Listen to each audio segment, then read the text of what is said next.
Giddy Katz is one of those fighter pilots for whom silence is the greatest weapon. He masters this tool in the best possible way and knows with one simple look how to reprimand his opponents when they try to extract information from him or get him involved in the conflict. His silence remains everything and he has nothing to add. His commander constantly praises him and urges his colleagues to learn from him. He continuously says that Giddy was born to become a pilot and that soon he will surely take his place. And that it is thanks to his silence that Giddy will slowly but surely rise to the top of the Air Force. When the Army's Rabbi Shaul Drol announces to the Air Force soldiers that a trip is organized to concentration camps in Poland, a spark of curiosity lights up in Giddy's heart, which then turns into a burning flame. He starts reading many books and soon realizes that he was never really aware of the extent of this tragedy. His mother, Ahuva Katz, is the daughter of Holocaust survivors. His grandmother, Brulia Verkel, miraculously survived but lost her parent. She moved to Israel after the war as a young orphan girl. You now understand where Giddy Katz's silence comes from. At home, no one had ever even mentioned the Shoah. Even his grandmother Brulia never alluded once to her childhood under the Nazi occupation. Giddy Katz is the first one to sign up, and in the end, over 400 Air Force soldiers attend this trip to Poland. Giddy remains close to the Army's rabbi during the entire trip, eager to learn as much as possible. They go from one camp to the other, horrified with what they see. Tons of braids, shoes, hair. The soldiers are petrified by this extermination system between barbed wires, the high walls, and the shadows of the death camps. On Shabbat, all 400 soldiers of the Air Force, without exception, leave their hotel and head towards the Great Synagogue of Warsaw. Giddy holds a siddur in his hands. He flips the pages, but the words he pronounces seem foreign to him. The Kaddish had never shaken his heart up until this point. Giddy is contained more than ever. He feels his head is spinning as if he was flying high in the sky. He remains silent the entire Shabbat. The next day, when the soldiers enter the death camp of Stutthof, the last one on the list, Giddy feels an inexplicable inner turmoil. When Rav Shaul Dror starts blowing the shofar by the camp's entrance, he suddenly leaves the group and starts walking towards the shacks. His legs lead him toward the gas chambers. He looks inside and starts shaking. He goes out and looks at the horrendous crematory ovens and then suddenly feels a need to dance. Yes, to dance. He finds a book of Tehillim in his pocket that his army rabbi had given him. He grabs it, holds it tight in his hands, and he starts jumping, raising his hands to the sky to bend and rise up, completely engaged in dancing. Only an orchestra is missing to accompany him. Well, Giddy Katz, who is still caught in this silence, starts singing a Jewish song that he had learned as a child in the youth movement. Sisu v'simchu b'simchat Torah, unu kavod la Torah. As he continues to dance, he feels as if he has lost his mind. He's dancing with a book of Tehillim in his hand, singing a Jewish song in front of the gas chambers and the crematoriums. He's fortunate that no one sees him. Suddenly, he feels the need to call his mother. Mommy, I'm now in the camp of Stutthof, and don't ask me why, but I felt the need to dance in front of the gas chambers with my book of Tehillim.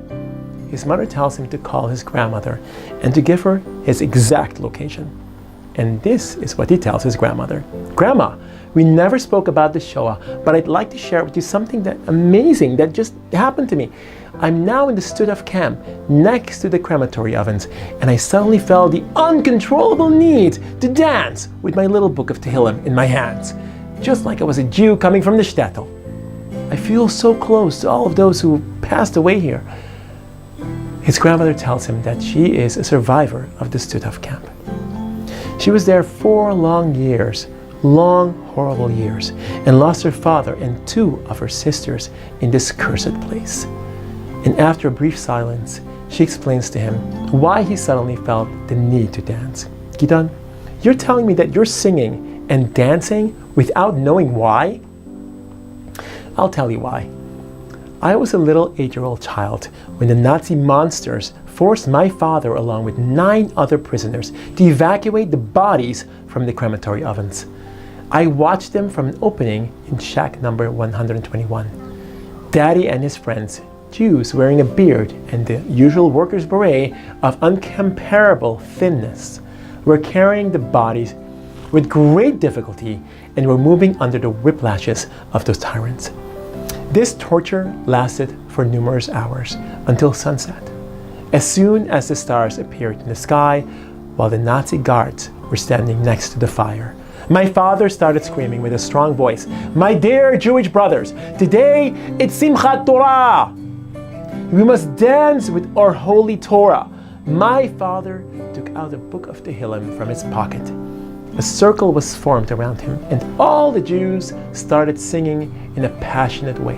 Sisu v'simchu v'simchat Torah, utnu kavod la Torah. Sisu v'simchu v'simchat Torah, utnu kavod la Torah. Sisu v'simchu v'simchat Torah. These skeletal and miserable Jews looked like angels, dancing and singing in the nose of the angel of death. But this ended very badly, my dear Giddy. The Nazis shot them and threw them pitilessly in the crematory ovens.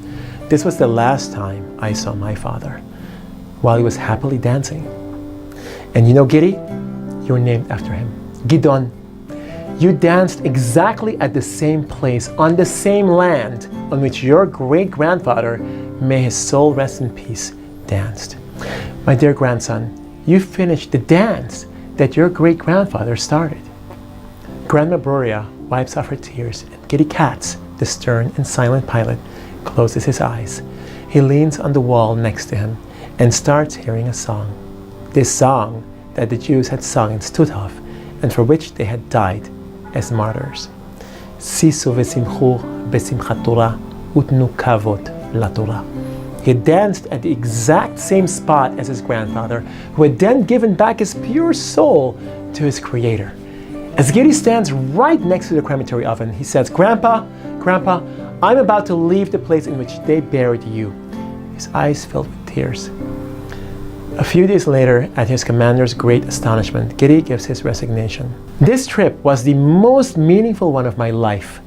I want to embrace my grandfather's tremendous dedication, who danced in front of the crematory ovens. I want to end the journey that he could never finish. Shabbat Shalom.